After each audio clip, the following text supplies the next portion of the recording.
ॐ नमः सिद्धेभ्यः।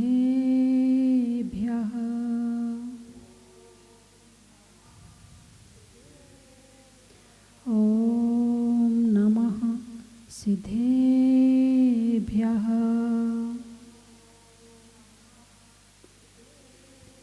यस्य स्वयं स्वभावाप्तिरभावे कृत्सन्कर्मिणा तस्मै संज्ञानरूपाय नमोस्तु परमात्मने।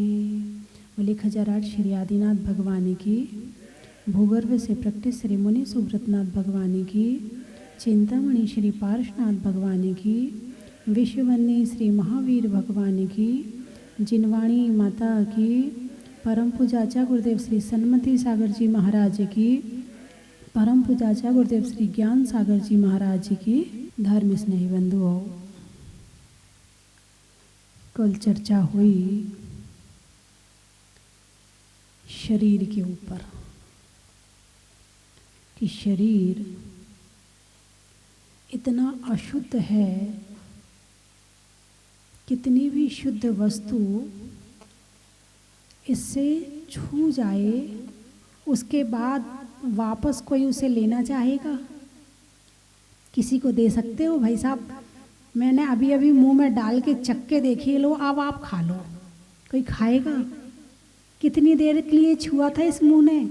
एक क्षण के लिए, एक क्षण के लिए छू लिया तो वो चीज़ अब किसी के खाने लायक नहीं रही।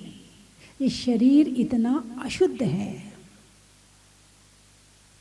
कल चर्चा हुई थी मशुचीनी शुचीन्यपि, शुद्ध को भी अशुद्ध करने वाला ये शरीर है।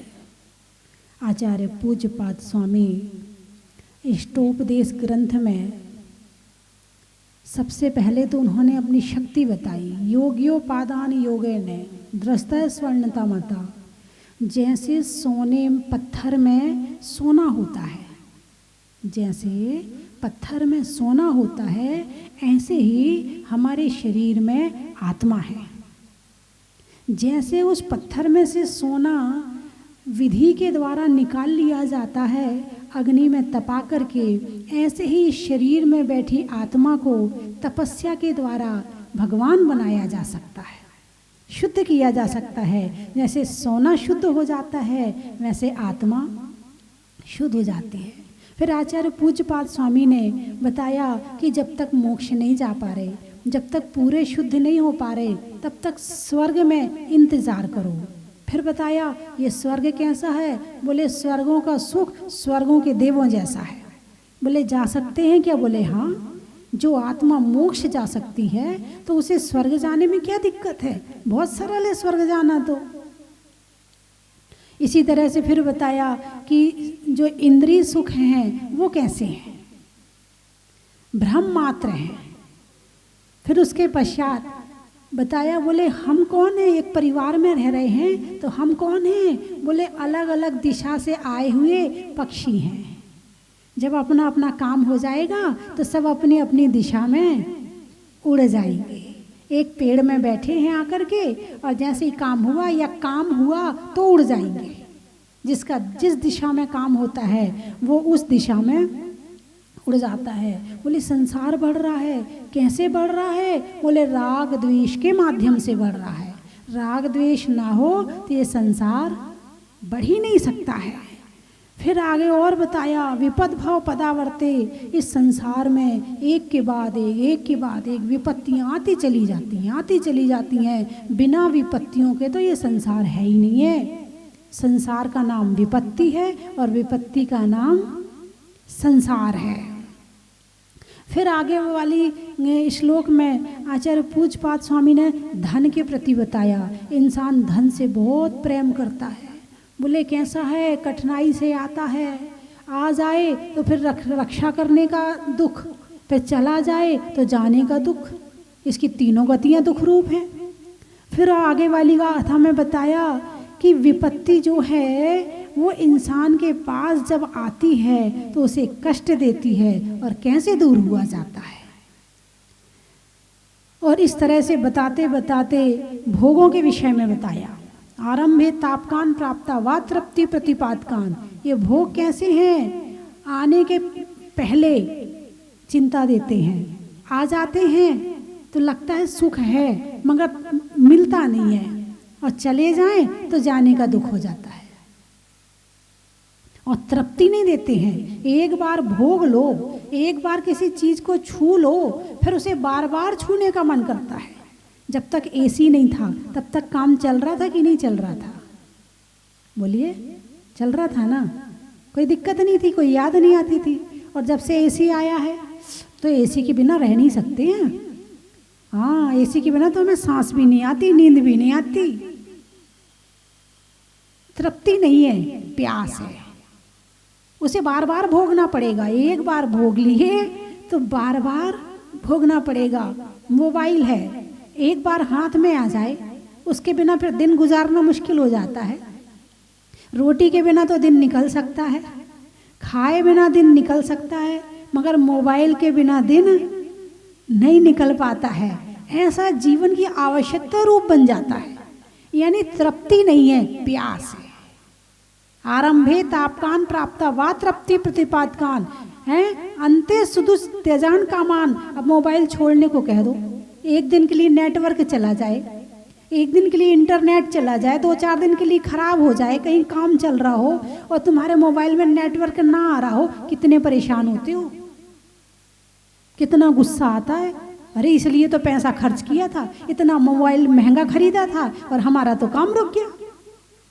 2-4 दिन के लिए चला जाए तो तुम मछली की तरह तड़फते हो। किसके लिए? सुदुस त्यजान कामान, छूटने में बड़ी मुश्किल से छूटते हैं ये भोग। इसके बाद फिर आचार्य जी ने अगली गाथा में बताया कि भवंती प्राप्ति असंगम, यानी शरीर के विषय में बताया कि शरीर कैसा है। शरीर अशुचि है, और इतना अशुचि है कोई भी चीज छू ले तो वो भी अशुद्ध हो जाता है। अब अगली गाथा में बताते हैं, इसमें भी बात शरीर की करी है, अभी आत्मा की बात थोड़ी सी आई है, अभी पूरी आत्मा की बात नहीं आई। इसमें कहा है यज्जीवो सोपकाराय तद्देहस्यापकारकम तद्देहस्योपकाराय तज्जीवस्यापकारकम। जो जीव का उपकार करने वाला है वो देह का अपकार करता है, और जो देह का उपकार करता है वो जीव का अपकार करता है। बात कुछ समझ में आई कि नहीं आई?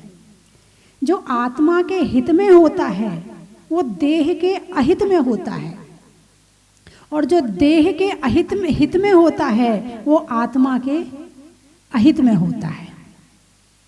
हाँ? अब सुबह से शाम तक हम जितनी क्रिया करते हैं उसमें देह का हित होता है कि आत्मा का हित होता है? देह का हित होता है। सुबह से शाम तक हम जितना उपकार कर रहे हैं, जितना हम हित करना चाहते हैं, वो आत्मा का करने के लिए प्रयास करते हैं या देह का करने के लिए प्रयास करते हैं? सुबह से सो के उठे, क्या किया? ब्रश किया। पहले तो लोग फिर भी दातून कर लेते थे, मंजन कर लेते थे, अब तो ब्रश आ गया। ब्रश करने के बाद फिर कुल्ला किया, किसके लिए? मुंह के लिए। फिर नहाया, किसके लिए? शरीर के लिए। फिर चाय पी, किसके लिए? शरीर के लिए। फिर अखबार पढ़ा, किसके लिए? वो भी संसार के लिए है। कौन से उसमें आत्मा की बात है? अखबार में कौन सी आत्मा के हित की बात पढ़ते हो हैं? फिर टीवी में न्यूज़ देखी, वो भी किसके लिए? वो भी शरीर के लिए, संसार का ही कारण है। फिर उसके बाद में फिर अपने दुकान जाने की तैयारी करी। मंदिर तो इसलिए चले जाते, दुकान के लिए तैयार होते हैं ना, इसलिए मंदिर चले जाते हैं। यदि दुकान नहीं जाना हो तो मंदिर जाने में आलस आ जाए। बोलिए ऐसा है कि नहीं है? तो दुकान जाने के लिए तैयार हुए हैं, जरा हिसाब वाली डायरी निकाली, उससे कितना लेना, उसको कितना देना, जरा मोबाइल में देखा, जरा डायरी में देखा, चाबी वगैरह निकाली दुकान की। ये दुकान किसके लिए चलाते हो? आत्मा के लिए या शरीर के लिए? शरीर के लिए। अच्छा चलो अब इसके बाद में मंदिर गए, नमोरियंताण मुस्थण मारे जो मोबाइल की घंटी बज गई, हेलो हाँ बस 5 मिनट में आ रहा, फ़ोन आ गया, वो नौकर का फ़ोन आ गया, वो दुकान पे खड़ा है, आज 5 मिनट लेट हो गए हम, हाँ बस आ रहा बेटा आ रहा। चले बाबूजी, मंदिर में मन लगा। मंदिर किस लिए गए थे, शरीर के लिए कि आत्मा के लिए? आत्मा के लिए। मन लगा आत्मा का मंदिर में। चलो कुछ लोग हैं जो 5 मिनट लगाते, कुछ 1 घंटा भी लगाने वाले होंगे, लेकिन वो 1 घंटा लगाने वाले भी आत्मा के स्तर पे भक्ति करते हैं या शरीर के लिए भक्ति करते हैं? दोनों तरह के हैं, दोनों तरह के लोग हैं कि शरीर के स्तर पे भक्ति करते हैं, शरीर के लिए भक्ति करते हैं। अब दूसरी बात आ गई, शरीर के लिए भक्ति करते हैं या आत्मा के लिए भक्ति करते हैं? मैं सुखी रहूं, मेरा परिवार सुखी रहे, जरा बेटे की शादी हो जाए, जरा फैक्ट्री चलने लगे, जरा दुकान ठीक ठाक चले, भक्ति किस लिए करी तुमने? शरीर के लिए कि आत्मा के लिए? शरीर के लिए। यानी भगवान से संबंध भी जोड़ा तो भगवान, बस जरा ध्यान रखना, भगवान से संबंध भगवान के लिए नहीं जोड़ा, भगवान से संबंध आत्मा के लिए नहीं जोड़ा, भगवान से संबंध कर्मों के क्षय के लिए नहीं जोड़ा, भगवान से संबंध जोड़ा अपनी घर गृहस्थी के लिए, अपने शरीर के लिए, या अपने शरीर के लिए, या अपने घर वालों के शरीर के लिए, या अपने रिश्तेदारों के शरीर के लिए। तो हमने सुबह से शाम तक जितनी भी क्रिया करी, वो सारी की सारी क्रिया शरीर के उपकार के लिए करी। किसके लिए करी? शरीर के उपकार के लिए। शरीर का उपकार हुआ? भाई तुमने सुबह बचपन से लेके आज तक शरीर की इतनी सेवा कर रहे हो, तो कम से कम ऐसा हुआ हो कि एक आध बीमारी आना बंद हो गई हो, कि बुखार आना बंद हो गया हो, कि जुकाम होना बंद हो गया हो, कि शरीर में बीमारियों का बिल्कुल आना बंद। भाई किसी का उपकार करो, किसी का हित करो, तो उसका हित होना तो चाहिए ना। अरे बोलिए ना, यदि हम किसी का हित कर रहे हैं तो हित होना तो चाहिए। यहाँ तो एक बीमारी ठीक करो, दूसरी तैयार खड़ी है, दूसरी बीमारी ठीक करो, तीसरी तैयार खड़ी है। बीमारी के रूप अलग अलग हो सकते हैं, मटेरियल तो एक ही है, कर्म। बीमारी के रूप अलग अलग हो सकते हैं। बीमारी कौन से कर्म के उदय में आई है? असाता वेदनी कर्म के उदय में आई है। असाता वेदनी कर्म तो एक है, मगर वो कभी सिर से निकलता है, कभी आँख से निकलता है, कभी कान से निकलता है, कभी दांत से निकलता है, कभी गले से निकलता है, कभी कमर से निकलता है, कभी पेट से निकलता है, कभी पैर से निकलता है तो कर्म एक ही, वो निकलने की जगह अलग अलग होती है। हम सिर की दवाई खा के सोचते हैं चलो हमने सिर ठीक कर लिया, अरे क्या ठीक कर लिया, वो गले में आ जाएगा। चलो मैंने गला ठीक कर लिया, अरे वो पेट में आ जाएगा। चलो मैंने पेट ठीक कर लिया, अरे वो पैर में आ जाएगा। सारी जिंदगी शरीर का उपकार करते हैं, लेकिन इसका उपकार हो ही नहीं सकता है। एक शरीर में कितनी बीमारी होने की संभावना है? आचार्यों ने उसकी गिनती बता दी, भगवान महावीर ने गिनती बता दी, 5,68,99,584 बीमारियां एक शरीर में हो सकती हैं। कितनी? 5 करोड़। चलो बाकी का तो छोड़ो, लाख हजार को छोड़ दो तुम। 5 करोड़ बीमारियां, 5 करोड़ बीमारी का तुम्हारे अंदर इलाज करने की क्षमता है? जितने वैज्ञानिक हैं, जितने डॉक्टर हैं, उनसे भी पूछोगे तो 5 करोड़ तो उनके पास भी बीमारियों के इलाज नहीं होंगे। तो हम शरीर का उपकार करना चाहते हैं, मगर जब जब शरीर का उपकार करते हैं तब तक आत्मा का अहित हो जाता है। जैसे ही हमारा ध्यान शरीर पे जाता है आत्मा रह जाती है, और आत्मा पे ध्यान जाता है तो शरीर रह जाता है। अब इसमें 2 चीज हैं, अब दोनों में से हमें किसका उपकार करना चाहिए? आत्मा का। चलिए, आपने बहुत अच्छी बात कही कि आत्मा का उपकार करने से शरीर का उपकार अपने आप हो जाता है ना। अब जैसे दुख है तो आप बचपन से लेकर अभी तक सुख की खोज कर रहे हो कि या दुख की खोज कर रहे हो? अरे बोलिए ना, खोज किसकी कर रहे हो आप? सुख की खोज कर रहे हो। मिला? नहीं मिला है। काले बाल से सफेद बाल हो जाते हैं, फिर सफेद बाल में भी काले हो जाते हैं, लेकिन सुख मिला? नहीं मिला। यानी इंद्रिय सुख थोड़ी देर के लिए सुख देता है, बाद में दुख देता है और अन्य दुखों को साथ लेके आता है। लेकिन जो आत्मा के हित में दुख प्राप्त शरीर को होता है, वो वर्तमान में दुख लगता है, लेकिन लंबे समय का सुख होता है। अब मान लो एसी का सुख है, कितनी देर का? अभी लो एसी खोला, गर्मी लग रही थी, एसी खोला, फटाफट एसी में बैठे, सुख मिल गया। भूख लगी थी, फटाफट भोजन किया, सुख मिल गया। लेकिन बाद में नहीं मिले तो फिर दुख। लेकिन यदि गर्मी में बैठकर मन वचन तीनों योगों को एकाग्र करके एक नमोकार मंत्र के ध्यान की माला फेर ली, उसमें शरीर को तो दुख मिला है, लेकिन उसमें जितना पापों का क्षय होगा, वो जो सुख मिलेगा, उसकी बराबरी वो एसी और कूलर नहीं कर सकता है। एक है कि स्थायी सुख और एक है कि क्षणिक सुख। अभी हम कौन से सुख में लगे हुए हैं? क्षणिक में। सुबह से शाम तक कौन सा सुख लेना चाहते हैं? क्षणिक। और वो भी किसके लिए होता है? शरीर के लिए। ले तो रही है आत्मा, लेने वाली, चुस्की लेने वाली तो आत्मा। देखो भाई, ये तो नहीं कह सकते कि आत्मा नहीं ले तो आत्मा रही है। शरीर के माध्यम से लेती है तो भोग, शरीर के माध्यम से लेती है तो इसका नाम है भोग, और सीधे आत्मा से लेती है तो इसका नाम है योग। शरीर को छोड़ दिया और सीधे आत्मा का सुख प्राप्त हो जाए तो इसका नाम है योग। तो जो भोग है वो संसार का कारण है, और जो योग है वो संसार छूटने का कारण है। शरीर का सुख कब तक लोगे? जब तक शरीर में ताकत है। और कितनी ताकत है शरीर में?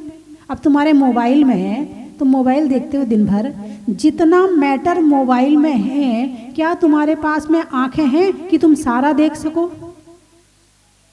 नहीं है। इतनी ताकत आंखों में नहीं है। जितना उसमें सुनने का मैटर है, क्या तुम्हारे कान में ताकत है कि तुम सारा सुन सको? भरत चक्रवर्ती की आंखें इतनी उत्कृष्ट थी कि वो अपने 84 खंड के महल पर खड़े होकर मकर संक्रांति के दिन सूर्य में विराजमान जिनालय में जिन बिंब के दर्शन कर लेता था। इतनी आंखें मजबूत, इतनी दूरदृष्टि और इतनी बढ़िया आंखें थी। कान इतने तेज थे कि 9 योजन दूर तक का सुन ले हैं। शरीर इतना मजबूत था कि एक शरीर में एक भी रोग नहीं था। यानी भोग भोगने की तो क्षमता थी, मगर फिर भी त्याग कर दिया। क्या कहा? भोग भोगने की क्षमता तो थी शरीर में, मगर फिर भी भोगों का त्याग कर दिया। और आज के मनुष्य के शरीर में भोग भोगने की ताकत तो है नहीं है, और इच्छाएं इतनी अधिक हैं। क्या क्या भोग लूं, क्या क्या खा लूं, क्या क्या पहन लूं, क्या क्या देख लूं, क्या क्या सुन लूं। आंखें बंद हो जाती हैं, मगर इच्छाएं खत्म नहीं होती हैं। तो शरीर के भोग आत्मा का अहित करते हैं, और जो आत्मा के हित के लिए किया जाता है वो शरीर का अहित करता है। अब मान लो उपवास करना है, और करते भी हैं, ऐसी बात नहीं, करने वाले करते भी हैं, क्योंकि क्षुधा रोग विनाशनाय खाने से नहीं होगा, त्याग से होगा, उपवास से होगा, अनशन से होगा, अनोदर से होगा, हैं। लेकिन हम खा के ही ठीक करना चाहते हैं, संभव ही नहीं है। तो उपवास किया, अब उपवास करने में शरीर को कष्ट होगा कि नहीं होगा? अरे बोलिए ना, होगा ना। अब उपवास भी कर लिया, और उपवास के दिन पूजाएं भी ज़्यादा कर रहे हैं, उपवास के दिन टीवी भी नहीं देख रहे हैं, उपवास के दिन बाजार भी नहीं जा रहे हैं, उपवास के दिन भाई बच्चों से कह दिया गुस्सा मत करना, आज मेरा उपवास है, क्रोध भी नहीं कर रहे हैं। उपवास मात्र शरीर को भूखा रखने के लिए नहीं किया जाता है। जो इच्छाएं हैं, शारीरिक संसार की इच्छाएं हैं, उन इच्छाओं को कम करने के लिए उपवास किया जाता है। अब उपवास करने में शरीर को कष्ट हुआ कि नहीं हुआ? बोलिए ना, हुआ ना। इसमें शरीर का तो अहित हुआ, लेकिन आत्मा का हित हो गया। ये श्लोक क्या कह रहा है? यही कह रहा है कि जो आत्मा का हित करता है वो शरीर का अहित करता है। अब एक पालती मार के बैठे हैं, बिल्कुल एक आसन से बैठे हैं और बहुत देर हो गई। अब शरीर को तो कष्ट हो रहा है, मगर ध्यान में बैठे हैं। आनंद किसको आ रहा है? आत्मा को आ रहा है। शरीर को तो कष्ट हो गया, मगर आत्मा को आनंद आ रहा है। तो ये श्लोक कह रहा है कि शरीर का हित करते करते अनादि काल बीत गए, मगर आज तक शरीर का हित नहीं हुआ और ये गिरते ही चला जा रहा है, और गिरते ही चला जा रहा है। बुढ़ापा आ गया तो और ज्यादा गिर गया। कितनी ताकत के कैप्सूल खाए, कितनी ताकत की दवाइयाँ खाई, कितने ताकत के इंजेक्शन लगवाए, फिर भी कमजोरी आ गई। ऐसा होता कि नहीं होता है? यदि आत्मा का हित करो तो वास्तव में हित होता है, और वास्तव में आत्मिक शांति और आत्मिक सुख मिलता है। मगर शरीर का कितना हित कर लेना, कल बताया था, कोयले को कितना धो लो कभी सफेद होने वाला नहीं है। और सफेद करना है कोयले को तो क्या करना पड़ेगा? जलाना पड़ेगा। जैसे ही कोयले ने तपस्या करी सफेद हो गया, जैसे ही आत्मा ने तपस्या करी सुख मिल गया। इस शरीर को तो, ये तो शरीर तो कोयला है, इसको तो घिसते रहना, सुख मिलने वाला नहीं है। लेकिन जैसे ही आत्मा को तपाएंगे शरीर के माध्यम से, शरीर साधन है और आत्मा साध्य है। आप जहाजपुर आए हैं, ठीक है, जहाजपुर आए ना, गाड़ी से आए। किससे आए हैं? गाड़ी से आए हैं। अब गाड़ी साध्य है या साधन है? गाड़ी साध्य है या साधन है? साधन है। किस लिए? आपको जहाजपुर तक पहुंचाने के लिए। अब जहाजपुर से आपको वापस मैनपुरी जाना है तो फिर वो काम आएगी। साधन है जाने और आने के लिए। अब साधन को आप कितना प्रेम करते हो? 24 घंटे उसे नहलाना धुलाना। अब आप गाड़ी को असाध्य बना लो कि गाड़ी ही सब कुछ है, गाड़ी के बिना तो मेरा कुछ भी चलने वाला है ही नहीं है। अब उस गाड़ी को दिन भर नहलाओ, दिन भर धुलाओ, उसे क्रीम लगाओ, पाउडर लगाओ, उसमें चोटी लटकाओ, हैं उसकी चोटियाँ बनाओ दिन भर, और उसको दिन भर पेट्रोल डालो। अरे बढ़िया वाला पेट्रोल लेके आओ, बहुत बढ़िया गाड़ी है मेरी। तो क्या कोई आपको क्या कहेगा? अरे बोलिए ना, क्या कहेगा? पागल कहेगा ना? क्यों कहेगा?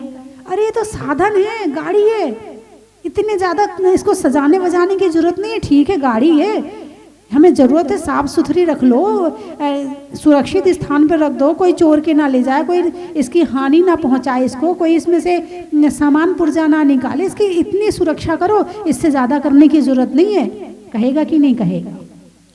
ये शरीर गाड़ी है। क्या है ये? गाड़ी है। किस लिए? मोक्ष पहुंचाने के लिए। किस लिए? मोक्ष पहुंचाने के लिए ये गाड़ी है। इस शरीर से त्याग करवाओ, तपस्या करवाओ, ध्यान करवाओ, स्वाध्याय करवाओ, इन आँखों से स्वाध्याय करवाओ, इस मन से ध्यान करवाओ।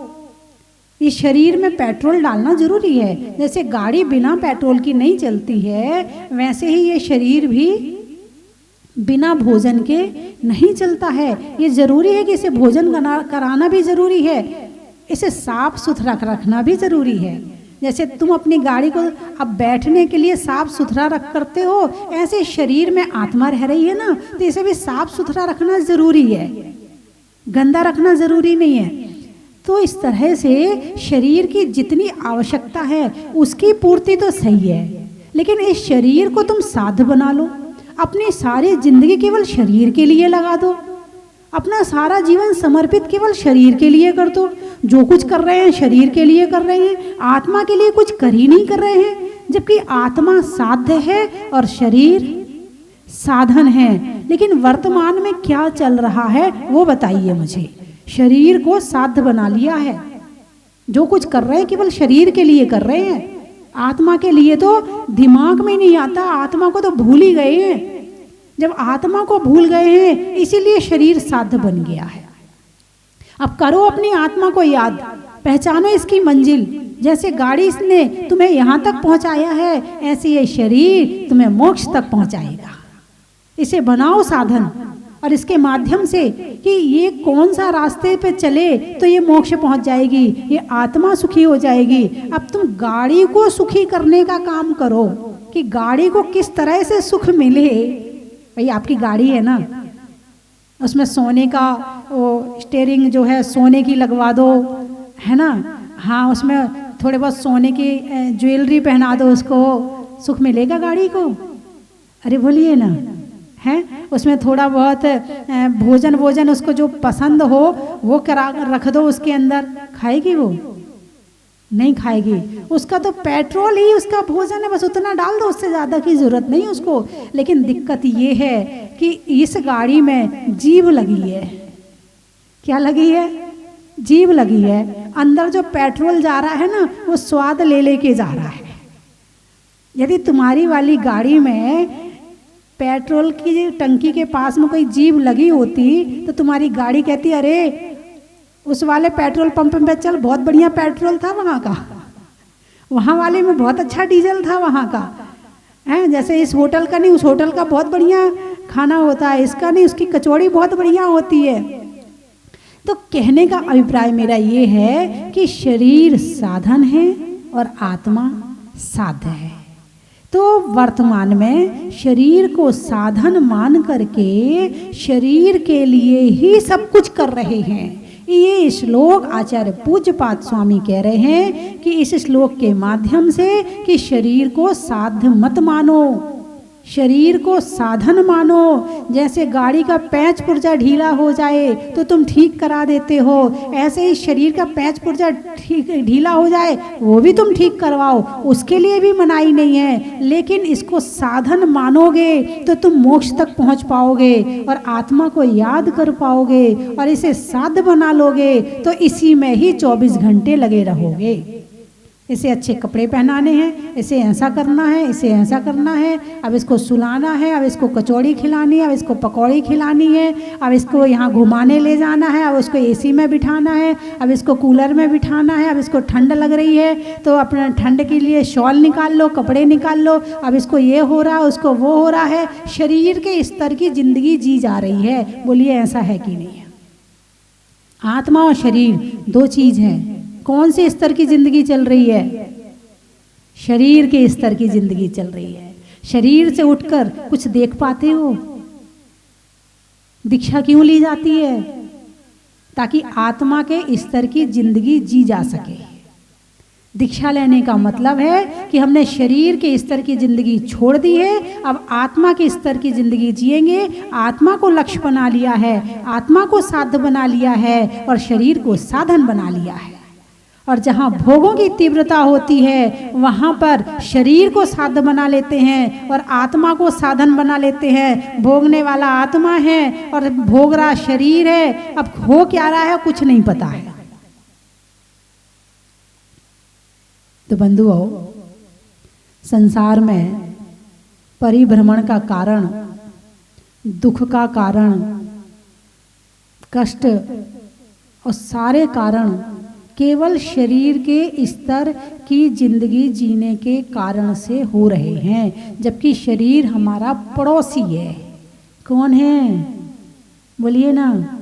सबसे पास का पड़ोसी है, सबसे निकट का पड़ोसी है। जैसे तुम्हारा पड़ोसी, उसे तुम प्रेम करते हो तो उसे कुछ हो जाए तो तुम्हें भी कष्ट होता है, होता कि नहीं होता? ऐसे ही शरीर में सिर में दर्द हो रहा हो तो आत्मा को भी कष्ट होता है। भाई पड़ोसी है ना, पास का पड़ोसी है, सिर में दर्द होगा तो मुझे भी दर्द हो रहा है, ऐसे ही है ना। लेकिन पड़ोसी को पड़ोसी मानो तो सही। यहाँ तो यही कह देते सीधे सीधे, मेरे सिर में दर्द हो रहा, मेरे पैर में दर्द हो रहा, मेरे घुटने में दर्द हो रहा, मुझे भूख लगी है। अरे शरीर को भूख लगी है, किसको भूख लगी है? तो ऐसा हो सकता है क्या कि आप 1-2-4 दिन के लिए, 2-4-10 दिन के लिए शरीर को पड़ोसी कहना शुरू कर दो। जब आपको भूख लगे तो कहना पड़ोसी को भूख लगी है, जरा खाना दे दो। ऐसा हो सकता है क्या? जब बार बार कहेंगे तो कहीं ना कहीं तो अटैक होगा मन में, कहीं ना कहीं वो बात आनी शुरू हो जाएगी कि मैं अलग हूँ और पड़ोसी अलग है। अभी तो हम मान ही नहीं रहे कि पड़ोसी अलग है, अभी तो हम यही मान रहे कि मैं पड़ोसी मैं हूँ। जब कहेंगे पड़ोसी के सिर में दर्द हो रहा है, अरे पड़ोसी को बुखार आ गया है, तो सामने वाला कहेगा अरे कोई नज़र तो आ नहीं रहा, तू पड़ोसी किसे कह रहा है? अरे मेरा आत्मा का पड़ोसी है शरीर। तो सामने वाला कहेगा अच्छा हाँ तेरी बात तो सही है। तो उसे भी पता चलेगा आत्मा नाम की कोई चीज़ होती है, और खुद को समझाने के लिए, खुद को खुद की आत्मा याद दिलाने के लिए, खुद को खुद तक पहुंचाने के लिए ये क्रिया करना जरूरी है। यदि नहीं करेंगे तो जो अभी भटक रहे हैं ऐसे ही अनंत काल से भटक रहे थे, भटक रहे हैं और आगे भी भटकते रहेंगे, केवल शरीर में ही जीते रहेंगे। हैं शरीर को जैसे पशु होते, त्रियंच होते, उनकी कौन सी जिंदगी है? शरीर के स्तर की या आत्मा के स्तर की? शरीर के स्तर की। और मनुष्य भी शरीर के स्तर की जिंदगी जी रहा है। तो पशु में और त्रियंच में क्या अंतर रहा? वही खाने पीने की क्रिया पशु कर रहे हैं, वही खाने पीने की क्रिया मनुष्य कर रहा है, वही मोह माया बच्चे आदि की क्रिया पशुओं में है और वही मोह माया बच्चे आदि की क्रिया मनुष्यों में है। तो दोनों में अंतर कहाँ पैदा होता है? अंतर यही पैदा होता है कि पशु केवल शरीर के स्तर की जिंदगी जी सकते हैं और मनुष्य शरीर में रहकर आत्मा के स्तर की जिंदगी जी सकता है।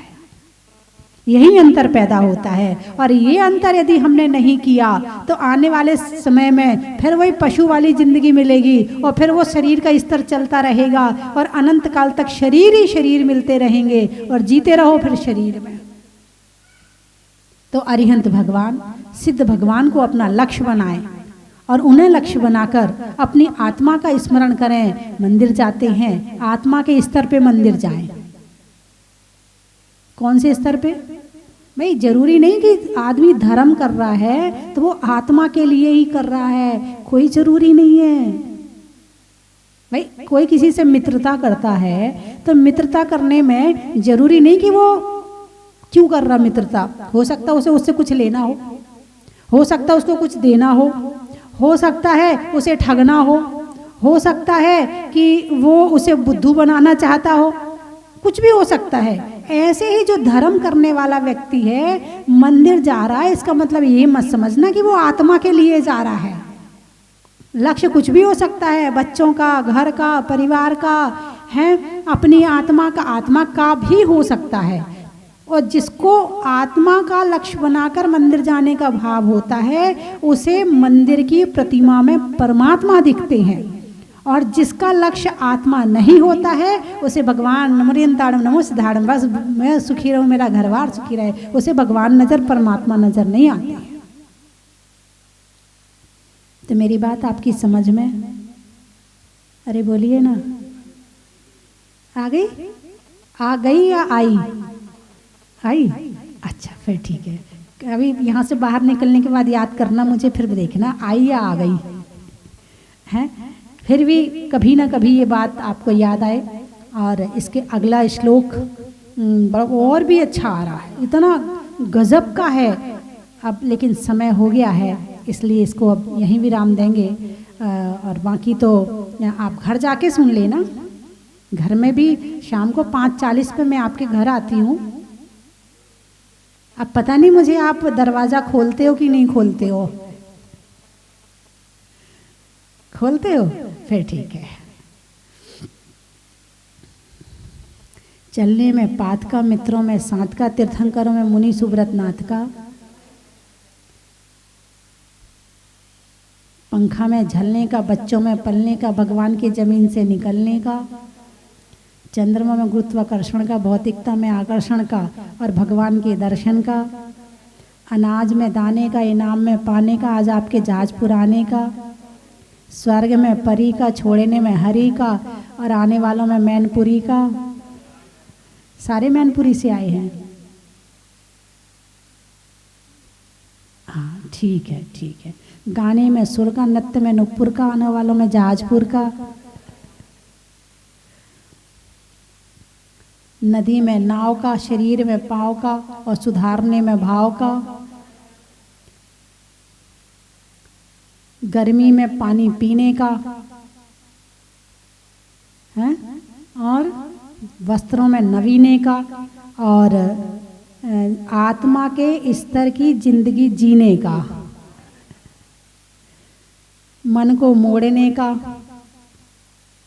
कर्मों को तोड़ने का और अपने आत्मा की स्तर जिंदगी जीने पर कर्मों के छूटने का। बोलिए 24 भगवान की।